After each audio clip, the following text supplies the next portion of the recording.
মহানায়িকা সুচিত্রা সেনের আজ মৃত্যুদিন। 2014 সালে আজকের এই দিনেই তিনি মৃত্যুবরণ করেন। তার সম্পর্কে 9টি অজানা তথ্য আজ জেনে নিন। সুচিত্রা সেন একমাত্র অভিনেত্রী যিনি দাদা সাহেব ফালকে পুরস্কার নিতে অস্বীকার করেছিলেন। তার প্রথম ছবি ছিল শেষ কোথায়। ছবিটি রিলিজ করেনি। প্রথম দিকে অভিনয় করতে চাননি সুচিত্রা, তার ইচ্ছে ছিল গায়িকা হওয়ার। তিনি এর জন্য অডিশনও দিয়েছিলেন, কিন্তু পরিচালক সুকুমার দাশগুপ্ত তাকে অভিনয়ের অফার দেন। সুকুমার দাশগুপ্তের সহকারী নীতিশ রায় তার নামকরণ করেন সুচিত্রা।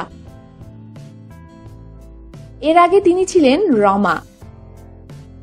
তিনি প্রথম অভিনেত্রী যিনি 1963 সালে মস্কো আন্তর্জাতিক চলচ্চিত্র উৎসবে সেরা অভিনেত্রীর পুরস্কার পেয়েছিলেন। ছবিটি ছিল 7 পাকে বাঁধা। সত্যজিৎ রায় তার চৌধুরানী ছবির জন্য সুচিত্রা সেনকে নায়িকা হিসেবে চেয়েছিলেন, কিন্তু সুচিত্রা সে ডেট দিতে পারেননি।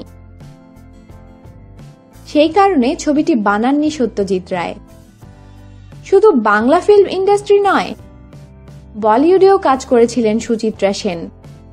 দেবদাস, আধি, মমতার মতো ছবিতে তিনি অভিনয় করেছিলেন।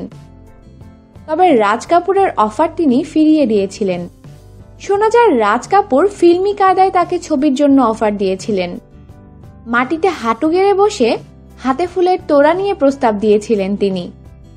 সুচিত্রার নাকি সেটা পছন্দ হয়নি। ধর্মেন্দ্রকে তার ডাকনাম ডি দিয়েছিলেন সুচিত্রা। মমতা ছবির সময় ধর্মেন্দ্রকে তিনি এই নামেই ডাকতেন। রকমারি খবরের জন্য সাথেই থাকুন আর সাবস্ক্রাইব করুন।